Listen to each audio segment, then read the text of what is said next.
Welcome to my channel.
Hi guys, I have to explain something to you. I'm reversing my order of how I do things because for this video, I had to film during the day, so the later uh, explanation will come later on. So if, as I go along with our next case of the Missing Kids series, I want to just let you know that this case has been extremely close to me because of the location where it happened.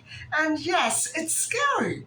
It's scary. And I know that I went through stuff in that area when I was growing up, after I lost all my weight. And it would have been in my later part of the high school years, and when I began going to university. Thank goodness most of the time I had my first boyfriend with me. anytime on the bus or anywhere like that, he was with me. He was like my guardian angel. So I have to admit, I didn't have it as insecure as some young ladies do have it then and now. And so I thank my lucky stars for my dad and my boyfriend, and in most cases to my mom. So anyway, our next case that I'm going to be talking to you about. Last night, I talked to you about the Cushing syndrome that Julia Wendell was diagnosed with very recently. And so I want to continue with tonight's discussion on another new part to the series of my Missing Kids episodes. And so Tracy Kundinger, she lost her life at 18, and we're going to get right into that story. Um, when described by her Kundinger sisters, Sharon, Leanne, and Janine, um, Tracy's upbringing was nothing but idyllic. It was perfect. It was storybook perfect. And in a way, it reminded me a lot of the Ingrid Bauer situation where they had a country place away from the city home. And so here we go. The four sisters, Tracy would have been the oldest, were always with their mom and dad, Mary and Ray, and they would spend their winter weekends and their summer breaks at their Mansfield, Ontario ski chalet. And so it's very much like Ingrid's story. And so Tracy and her family would, have this enclosure of a very protective community against them.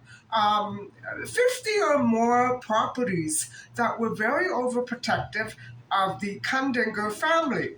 And so those children, whether it be in the city or up at the chalet, they were always are blessed with a very warm and trusting and safe environment. And so they felt that. They always sensed that. And so obviously, the Mansfield, Ontario chalet was not quite a criminal hangout, right? So I'm pretty sure that we can at least clarify that much. So when looking back on Tracy and her years alive, she is remembered as a very kind, a very artistic, and somewhat gifted, smiley, very caught up with the hippie 70s era. And she was very pretty with long, straight hair, brown eyes, and the trademark big smile, which was as far as I can remember, quite about all you needed to fit in. That plus a sweatshirt and a pair of jeans, a pair of tight jeans. So it was so easy, guys, to fit in back then. And this occurred in 1975. I was thinking 1974, but I've already verified that this occurred in 1975, 1 year after my parents and I moved up the street from Tracy. Little did I know. And so, she was very, very crazy, avidly crazy about art, drawing, painting, and she used to place sequins all over her bell-bottom jeans. And I remember that fad. I never owned a pair of bell-bottom jeans in high school, but I did when they came back in style when I was in my 30s and 40s. So they are so amazing. You can do whatever you want with those kind of jeans. And so Leanne said that she and Tracy used to sit in their bedroom and fantasize about the future, what they would want, what they would what they saw themselves doing in the future. And Tracy would be an art teacher, and she would live on a farm with a husband. And 14-year-old Sharon, at the time that Tracy lost her life, um, Sharon looked up to Tracy, um, and Tracy then was very eligible to date, wear makeup, and so Sharon was all excited about that. Tracy was a wonderful role model, and she was all the things. Tracy was all the things that every little preteen girl or young teen girl would want to be. And so Tracy's life was nothing rebellious or independent or chaotic or out of the ordinary. It was a very typical, hold on. And so, guys, what I was saying was that Tracy's life, up until the day that it ended, was nothing bad, nothing out of the ordinary. It was a typical and a very happy and secure, mostly secure um, childhood and adolescence. Now, Tracy was in 1975, she was 18 years old. So I would have been about Sharon's age. So, yeah, Sharon's age. And so, she was all about crushes and flower power and high platform shoes, her new lifeguarding job, and her not so smooth relationship with boyfriend Jamie Fenwick. And so she did, however, smoke a little pot now and then, but I don't see that as bad, parenting. Particularly, she wasn't a parent, she wasn't a mom, and I think that she was essentially a very good person. That's the feeling that I get from reading the articles and the interviews. And so, Jamie Fenwick was younger than Tracy. He was approximately 2 years younger. And although they did go to the same high school, he was quite jealous. And he did not want her speaking to anyone, let alone guys. He even disliked the fact that she spoke to girls. And I think one of the reasons for that would be because he didn't want her to have anybody protecting her. And so, you know, uh, that came up in many interviews. At least a couple. The sister and some of her friends said the same thing. And so they did break up a couple of times, and they had a very volatile, on again, off again, on again relationship. You know how it is when you're younger. So at the time, Sharon was 14 and much too young to understand that the information her sister was giving her might have been very serious and actually was serious enough to share with an adult. But her parents, Joe and Mary, was it Joe and Mary? Ray and Mary, did not know anything about it. And so it doesn't sound right, guys. It doesn't sound right. And if it was him who carried out this deed that I'm going to explain to you, he was then protected by law. He was a minor, although he was interviewed, and he was 2 years younger than Tracy. He was still a minor. But Fenwick, to begin with, Fenwick passed away in 2001. So, my goodness, guys, it's been 22 years, over 2 decades. So, wow, he did pass away, but he was suspected initially. Everybody was questioned, everybody around or close to Tracy. And so he did have an alibi. And so you know, I'm not going to jump ahead, but I just want to say that his alibi checked out. I'm going to be getting back to this later on. But Jamie's younger brother doesn't think that his brother ever had anything to do with Tracy's um, death. And he never thought that Jamie Fenwick could be capable of something like that.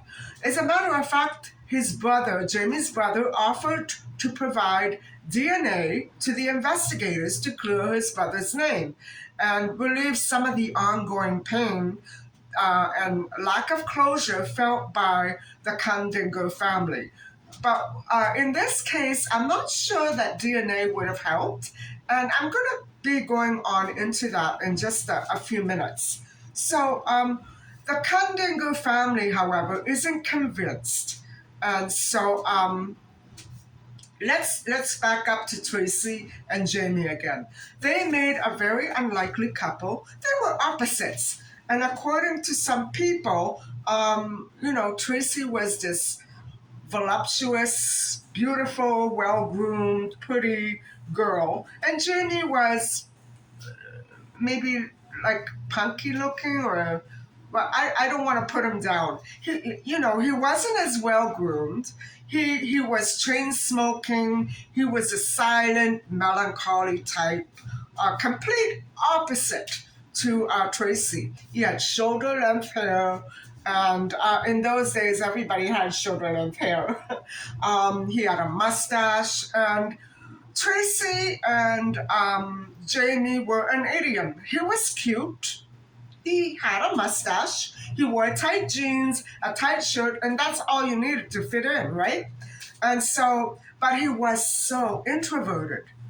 And so, based on what Tracy told Sharon, he was very, very controlling, very manipulative, very cunning, very jealous. Jamie hit her. It happened a few times. And it was just his character, Tracy would explain. It wasn't something that you can really actually confide into, uh, with parents. And so Jamie was not a social person. He never wanted her to be around other people. He just wanted her all to himself. And he was extremely insecure, but he was cordial. So one sister liked him, the other didn't care for him at all. He could rub people off the wrong way. And so Leanne, however, said she remembers Jamie as standoffish. He'd swung Tracy around a stairwell, and it resulted in a broken leg. And so she had to wear a full cast. And so that's what I'm saying, guys. It may have been an accident, but he really hurt her. And so uh, Tracy's mother made Jamie promise that if she's ever downtown alone, you don't leave her there. You bring her back home, whatever happens. That was a kind of a naive thing to say, considering that she didn't know, that Jamie was hitting her. So apparently everybody thought it was an accident. Stephanie Hardbottle, Hardbottle, I'm not sure, is a 62-year-old teacher, and she says that she met Tracy in grade 11 high school before they began to work together as lifeguards. And now this poses a really interesting thought, and I'll get back to it later on. Their school lockers were beside each other, and they used to take, that street I was showing you today, where the park was. The Don Mills bus north from downtown Toronto together. And in those days, yes, the bus did go all the way to Yonge. Now you have to take the subway. But it was different then. I remember that. And it was easier too, safer, in my opinion. And so they would go back and forth from downtown, I guess work, together, to home, to school, whatever. And as she says, Stephanie says that Tracy was beautiful, always smiling, never with a frown or a grimace on her face. She had a bit of an edge and she smoked pot. This is where we hear the truth coming from Stephanie. But there wasn't a mean bone in her body. She was, to a flaw, um, according to Stephanie, too trusting, too friendly, and too nice. So Stephanie said she knew Jamie only because of Tracy, but could never understand their relationship. So they all went to school together, guys, the three of them. And so more friends will come out of the woodwork as I go along. But Stephanie says that Jamie was never friendly, he never smiled, and he always lingered around after her, like kind of shadowing her, following her. That's creepy. And my friend was like that. My friend who passed away. He was like that. He was very creepy and insecure, but he wasn't nasty to this point. He was never physical with me, abusively. So I know that creepy feeling. You can be smothered by somebody like that. So Stephanie thought that Jamie was very severe and none of his personality traits made any sense. Guys everywhere loved Tracy, and she also had a family who was very loving and expected her to be home and punctual for dinner and bedtime, uh, you know, following all those rules. And he was very, very unhappy about that. So, what I'm thinking of is if it were maybe another kind of environment, Tracy might not have done so well as long as she did with Jamie around. Um, that night, that she Tracy broke up with Jamie one night, and that's what Stephanie is talking about. That night, Tracy's locker um, was defaced with cuss words and death threats, and so it was spray painted. And here's another um, curious fact that I cannot get a grip on. They were both horrified. And Stephanie asked Tracy about the incident. And I know that Stephanie did report it. At least that's what she allegedly says. She reported it right away to the principal's office. Nothing was done. Which against as they admit themselves, if they had known that that happened, they would have called the police. But they did know. It was reported. Nothing was done. So I don't know if Stephanie is, twisting the truth. Maybe she didn't go to the principal's office. I'm not sure. So Tracy minimized the whole episode, saying, "Oh, Jamie did it because he was upset. I broke up with him, and he's taking out his anger on my locker." I would say that's more than a temper tantrum. So after Tracy's locker was moved to another location, so they would have had to have known, right? Jamie returned to school. I guess he was suspended for a few days. And Tracy and Jamie reunited. Why would they cover up the fact that Jamie left school for a few days and Tracy's locker was moved? Because when we get back to this same point later on in the story, everything will be denied. And so, lo and behold, Tracy and Jamie were reunited when he got back to school.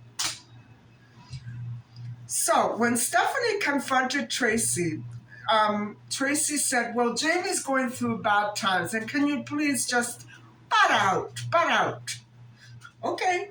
So Stephanie never spoke about Jamie again, but they still were friends, and they still worked together, went to school together. Now, the locker incident happened around May 1975. So we're at May 1975, and Stephanie says this was just months before Tracy was found lifeless. And so no one ever, during the months after the murder, which I haven't gotten to yet, nobody ever called Stephanie. No police, no interviews, nothing. And it, to her, it didn't make sense that it would have been a stranger who did this to Tracy with all this history going on behind it, the scenes. You know what I mean?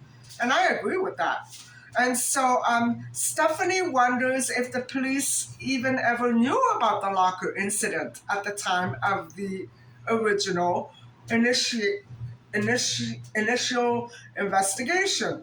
But the principal was unavailable at the time during the investigation, weirdly, and the vice principal said he had no recollection of it, even though the locker was moved, changed, and Jamie was suspended for a few days. So I can gather from the dialogue of that article. Despite this, the vice principal also added, really hypocritically, that if such an incident had ever been reported, and it was, guys, the school would have had to report it to the police. Somebody's lying, and I think it's the principal, the vice principal. Um, I'm not saying that I know, but it seems like that because one paragraph completely contradicts the other. First, the locker was changed, and then they say it didn't happen. Oh no, it didn't happen, not here. Okay, so one detective said that there was a strong possibility that if the investigators at the time didn't know about any of this and didn't interview Stephanie, they would not have known that any of this trouble existed, or even Stephanie. But it's their job to find out, right? How hard could it have been? Stephanie was always with Tracy. Something here is wacko. But anyway, Jonathan. Okay, let's back up a bit. So they didn't know about Stephanie, which is pure BS. They could have found out very easily.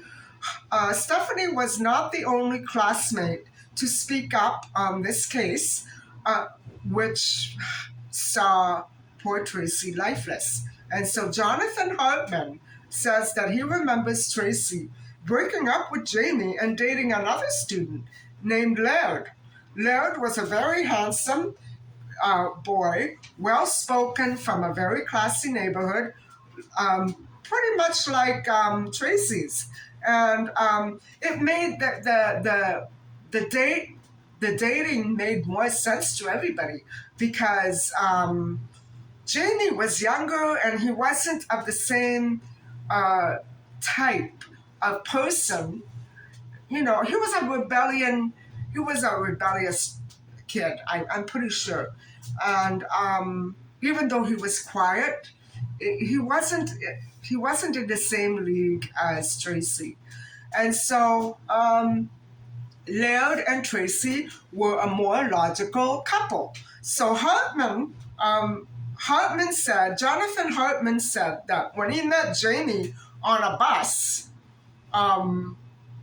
probably going east from Young Street, right after Tracy's murder, Jamie was visibly upset and said he wanted to send flowers to Tracy's mother.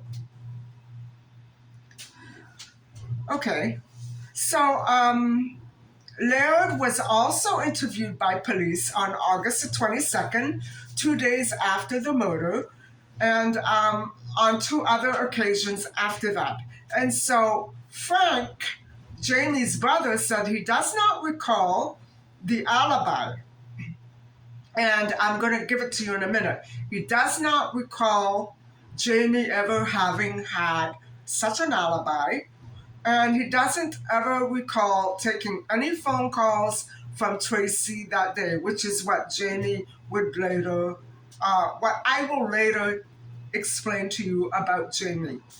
And so Lisa, a 61-year-old teacher, not related to the case, but close to it, came across Tracy's story um, in the same year, searching for answers regarding her own mishap and panicked experience on a late night bus in 1975, right at the intersection where my private school was, just a block away from my home. And guys, what I found out about my neighborhood, nothing I didn't already know, but my fear, if I were that age again, I don't think I could cope. I was afraid of everything. And so she was after midnight. Guys, this is not safe anywhere, let alone in my city. Um, at that intersection, 7 kilometers away from Tracy's home, not very far. And what Lisa said was, and I've had almost similar experience, almost. A man ran right up beside her after midnight and walked with his. I shouldn't laugh, but the idea of this happening, I think the guy would have been dead if it were me. Walked with his shoulder pressed to her, against her shoulder for more than a minute. They were stuck. And as Lisa approached her street, panicking, she said to him, "Well, what do you want?" And the guy just turned around, he looked at her, he smirked, and he laughed. Must have been nuts. Either that or high.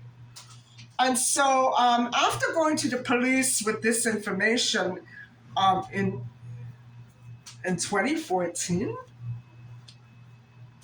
she waited until 2014. Oh my God. That's weird. So in 2014, Lisa went to the police with that information, and they advised her of the descriptions and names of other suspects.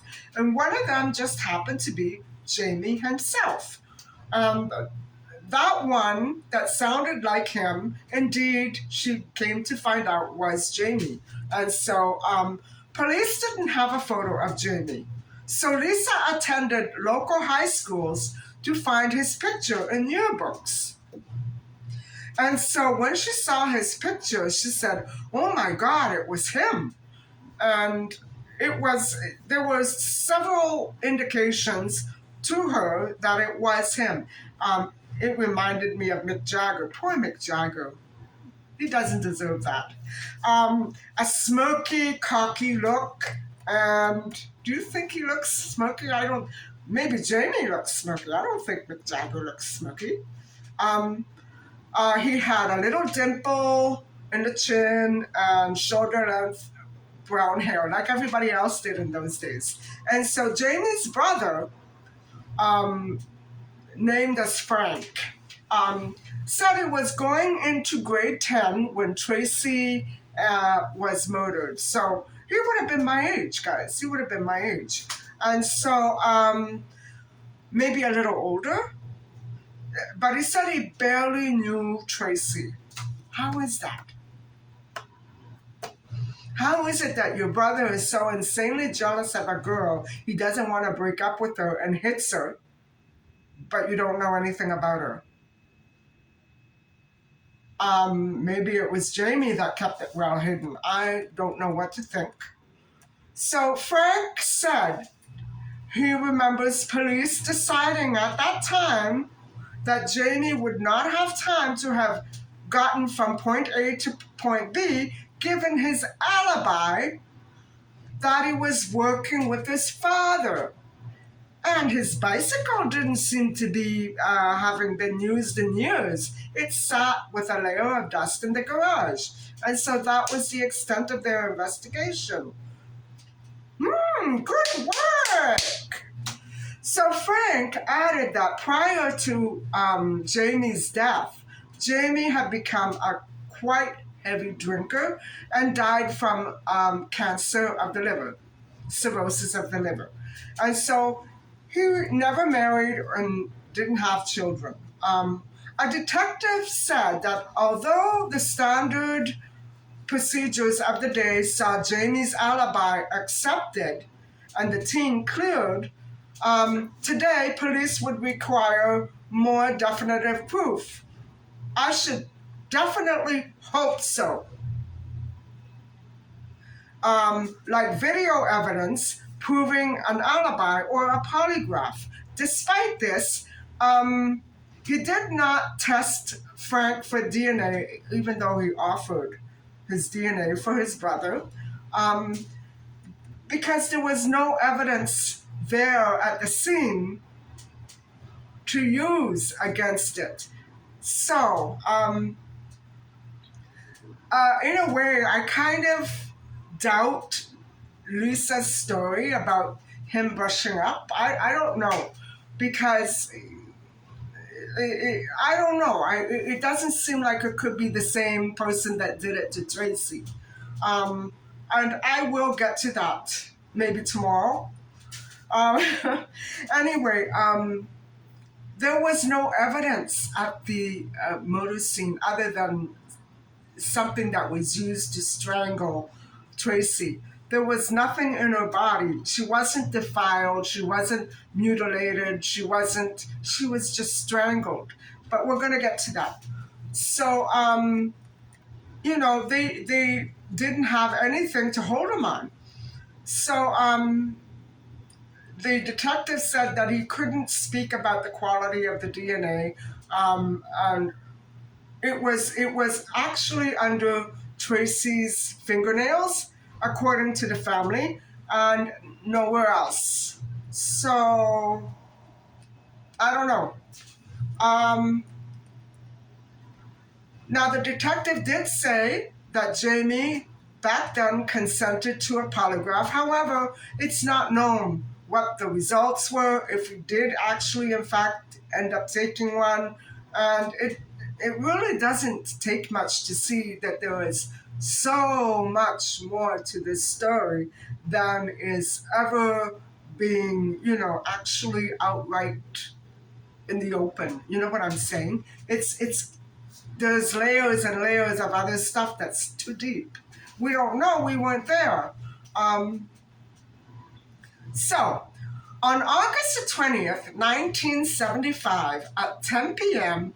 downtown in my city, Tracy clocked out from the Ottawa indoor pool on Parliament Street in my city. Tracy was reported to have been wearing a blue jean jacket over a white t-shirt, blue jeans, and a pair of white shoes. My favorite outfit for university. It was still very much in style 4 or 5 years later. And so if you look at the map that I showed you, where little Emmanuel Jax was dumped, Parliament is right on it. Um, Imagine that, Parliament Street. It's right on that same map. And so, is this creepy or not? You bet. And so, Tracy did not go the entire journey home alone. She did join friends, walked to the Castle Frank subway, boarded an eastbound train, and then took a transit commission bus northbound on Don Mills and exited alone. Um, I'm trying to figure. Exited alone at Steele's. So, my I don't know why she got off there. Why didn't she just proceed a little further up? Maybe there wasn't a bus stop there. The bus stop where my street was. Um, okay, now I got it. You see, I'm going to explain it in a minute. She didn't do her normal route that night.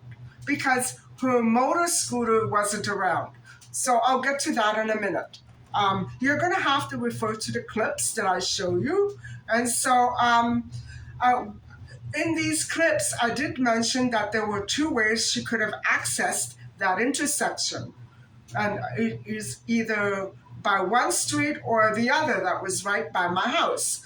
But she did take the other one that I showed you as well.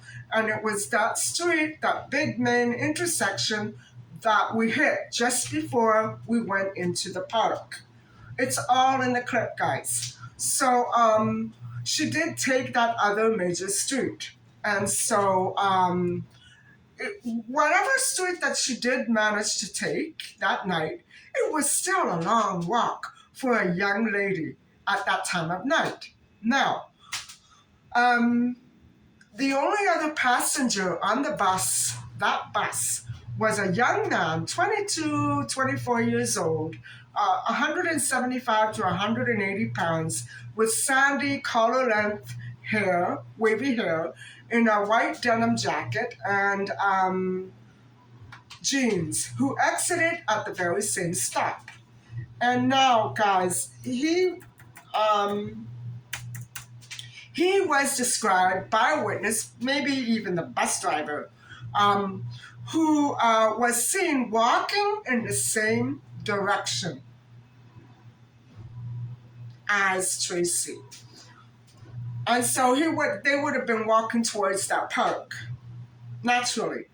And so now I have to add here that Tracy would never have walked home through that dark park. After leaving the bus, she would ride the motor scooter between Cliffwood Plaza, the plaza that I showed you, and her home, which was just beyond the park. And I remember stopping there. I didn't show you the street, but that was her neighborhood. Now, so it's my guess that normally she would park the motor scooter at the Cliffwood Plaza, leave it there while she went to work, and then pick it back up on her way home after she got off the bus. And again, why she would take that route, I'm stumped, guys. That is not the best route for her to take. I don't know. I wasn't Tracy. But she did use it to ride the rest of the way home, normally, typically. Smart girl. So, but that night, Tracy, in fact, never did make it home. And guys, I'm going to stop here because it's been a long day. And you wouldn't believe the other things that I've had cropping up. I can't handle taking care of all this business. Anyway, guys, I'm going to continue with this most likely tomorrow or maybe the next day. I don't want to overburden you. I don't want to, at the same time, I don't want to lose my momentum because then I'm going to forget where I left off and I'm going to have to clip everything together again. I'm going to have to see how this flows. I may continue tomorrow. I may not. So bear with me. And we will get to the end of this story. I would say another part or two. And so I hope that you've enjoyed coming along with me today. Stay tuned for the clips that I'm going to show you now of Tracy's route, which is all there, guys. And mind you, this is 1975, very, very old area, but beautiful. And a lot of it wasn't there then. So make sure that you watch the clips. And thank you so much. I'm going to end it here now because I'm doing everything backwards today. So thank you so much for liking. Thank you, hopefully, for subscribing. And I'll see you tomorrow. Bye.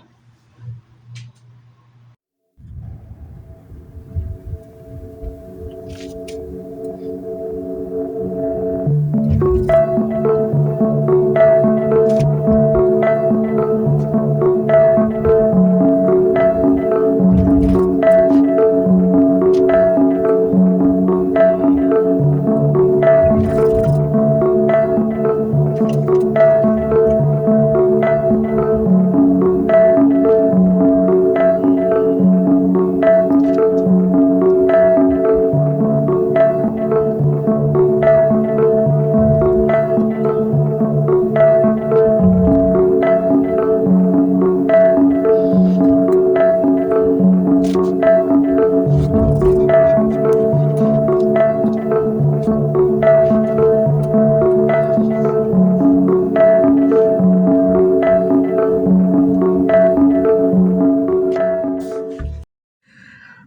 everybody. Um, today I'm reversing the order of things just a little because I don't want to come out here in the dark and try to show you specific places where Tracy's body went missing. So I'm gonna do the reverse. I'm gonna do my introduction tonight, and I'm going to do the main dialogue and showing you the places that the dump site was. And so, guys, we're in the area where Tracy lived. It's a beautiful area. It's still a beautiful area. However, what I'm going to show you right now as we proceed over to the dump site is quite, I won't say new, but in the year, I believe it was 1974, the year that I moved to our new house, um, none of this was here. It was quite remote. I don't actually remember seeing this area as remote.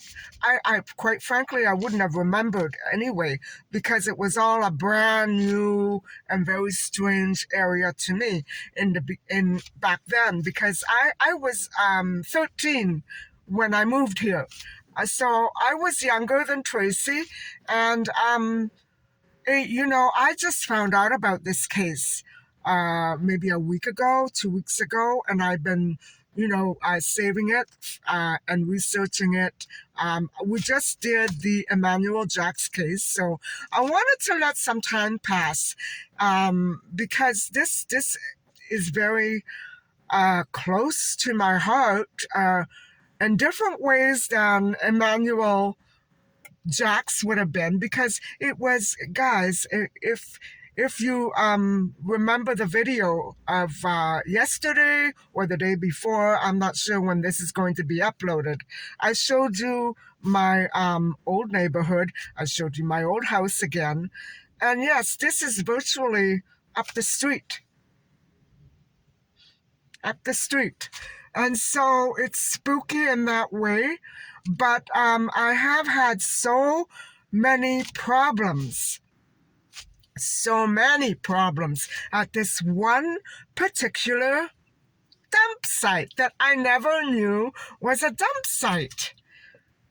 And it is so ridden with criminal groups, young criminal groups, like young Asian people, young Hispanic people, that are doing things they have absolutely no business doing.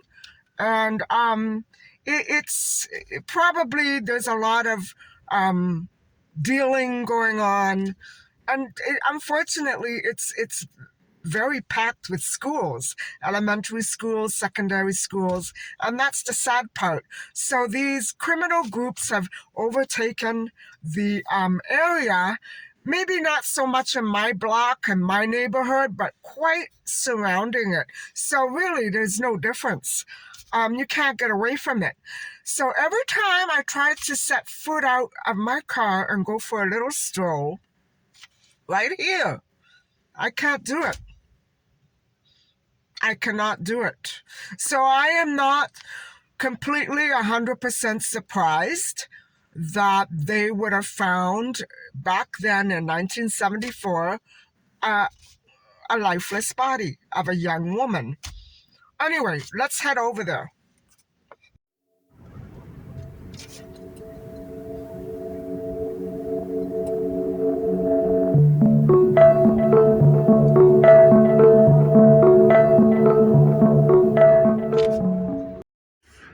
Hi guys. So because I can't park right off the other street, right behind me you can see the street where Tracy would have come along by bus.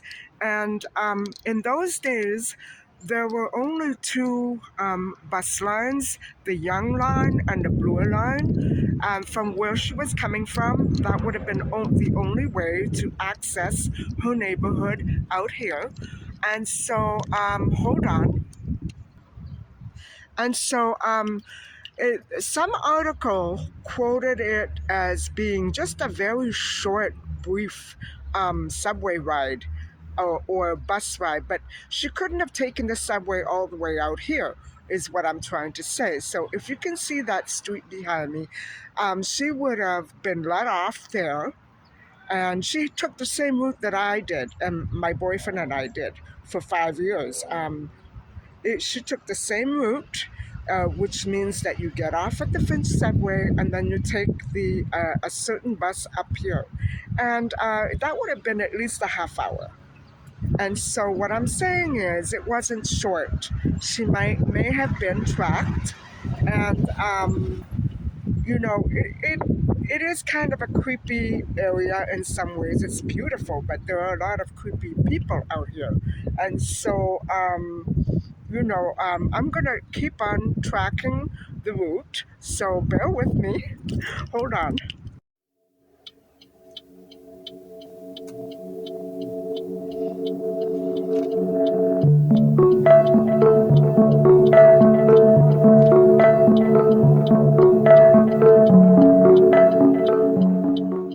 Hey guys, so if you can imagine that bus that I just showed you going in the opposite direction, actually he's headed right up to my house, right there.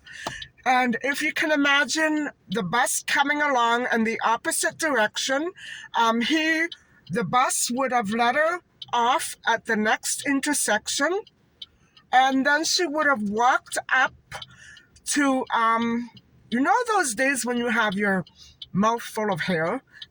I'm having one of those days now. She would have walked up at night, guys, at 11 o'clock at night. Not safe by any means. So I don't know where these journalists are getting the idea that it was a short ride. Certainly not by the TTC. It wasn't short by any means. And she had to walk. She had to walk to get her motor scooter, and I'm going to show you where. So hang on.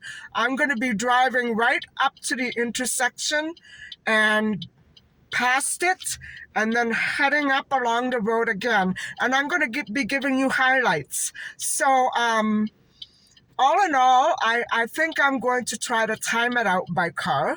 And although I know it's not much of a walk, still, late at night, it's very creepy.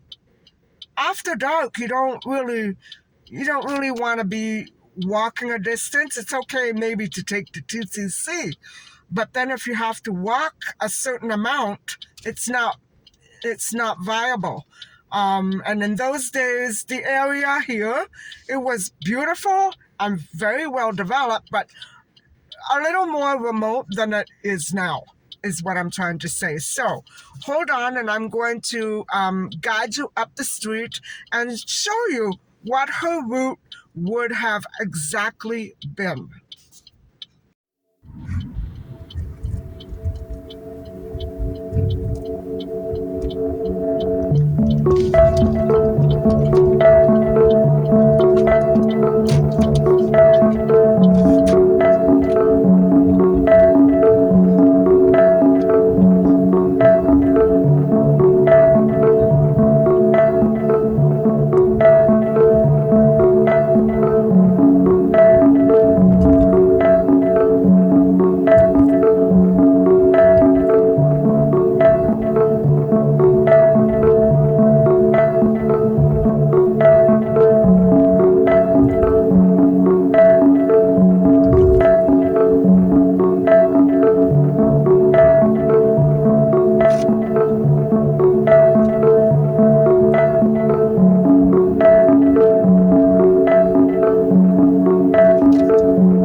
everybody.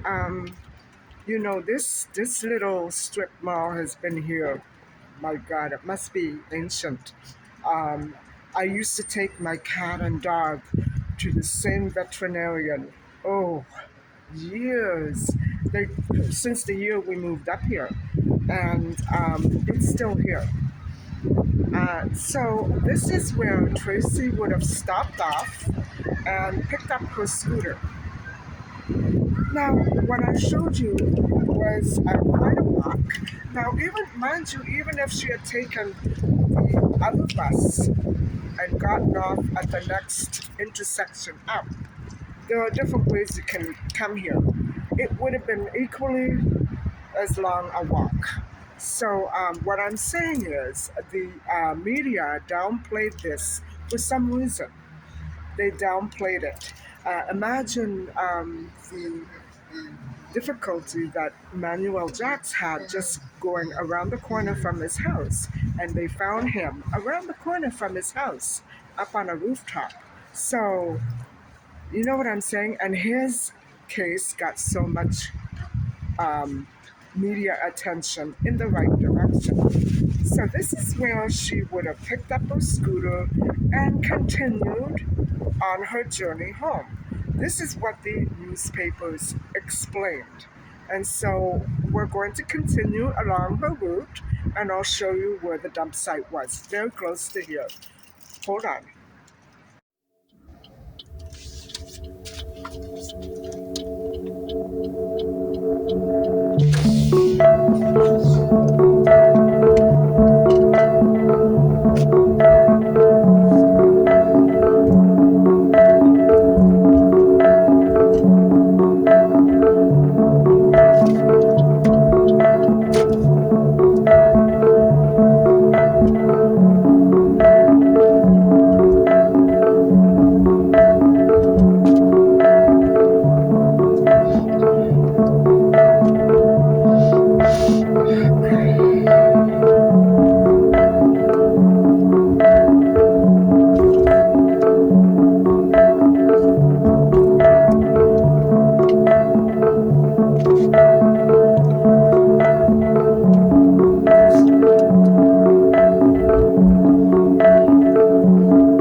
So, guys, as you can see, it wasn't much of a drive. Now, mind you, as I said, there were two different ways that Tracy could have gotten to that Cliffwood Mall, but Cliffwood Mall is much closer to the route that lies right off my street, my old street.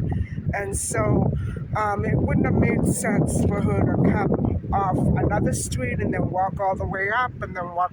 It just didn't make too much sense. Although, in my case, when I went to campus with my boyfriend, We did switch it up all the time. It just mattered. It was all up to which bus came first. And so the walk was equally the same for me, but not quite so for Tracy. And so this is the area where her body was found. And normally I would go on a nice walk, but because my mind today, I want to go for a walk, but not here. The last time I tried to go for a walk here, it was very unnerving and stressful. Although it's much safer on days when it's packed with people and beautiful weather is coming. So I'm anticipating many beautiful days here. But this isn't one of my favorite spots, and it never has been.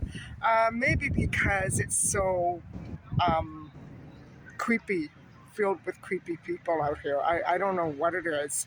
And so, anyway, I'll take it off a little further. Her body was found a little further in, so I'm not exactly sure which spot, although there are maps of it online. I'm not that interested in exactly where, but I'd rather not know. So, anyway, let's go for a little stroll.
And so, guys, that's it for Tracy's dump site.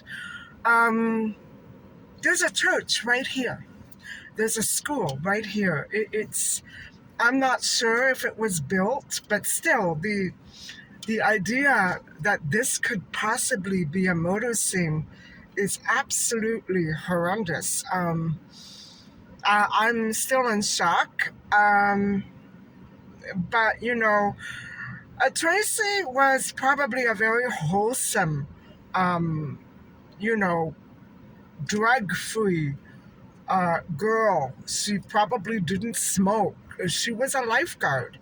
Um, Guys, nothing creepier could happen to a better person. She was such a good person. We certainly wouldn't have. We certainly wouldn't have been able to get at too many more details, but I do get the general idea she was very health conscious and work oriented. I believe she was a student. I don't know where this came from. It perhaps could have been someone close to her. Um, we I have to remind you again, this is still a cold case. We don't know. We have tried, the police have tried to follow up a certain lead, but nobody would come forward. So that could only mean either the person was innocent or was guilty. That doesn't help us much, but it would be great to know if I'm not sure. I have to go into the specifics of the case when I talk to you about it later on. Um, I can't say much now because I've been hearing bits and pieces here and there, and so I want to give it to you all at once tonight, later on. And so right now, guys, I'm gonna go somewhere else for my walk. I'm also looking for a little doll stroller for Micha.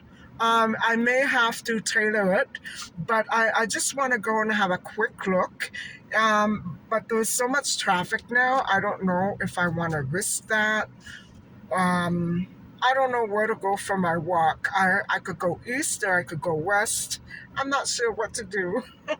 Anyway, guys, I'll catch up with you a little bit later. It's getting on to 5 p.m. now, and so I still have 3 hours of daylight left, so I'm not in a rush.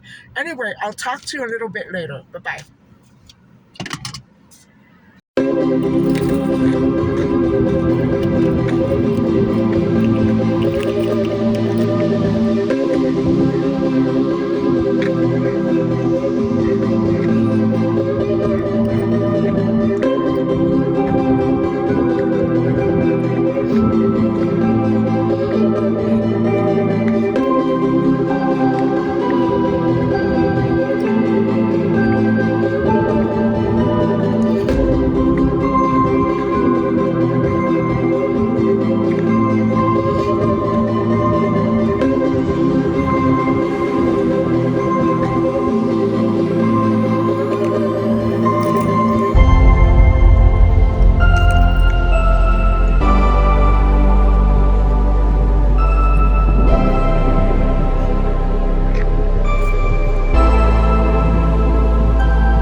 I almost forgot to show you. I did buy a little stroller for Nietzsche. I have to put something right here, so that she doesn't plop down.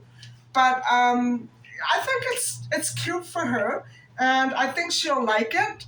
And hopefully, I'll be able to take her for a little stroll, and we'll see how this goes. I have to really tailor it so that it's comfortable for her. But anyway, guys, so I almost forgot to show it to you.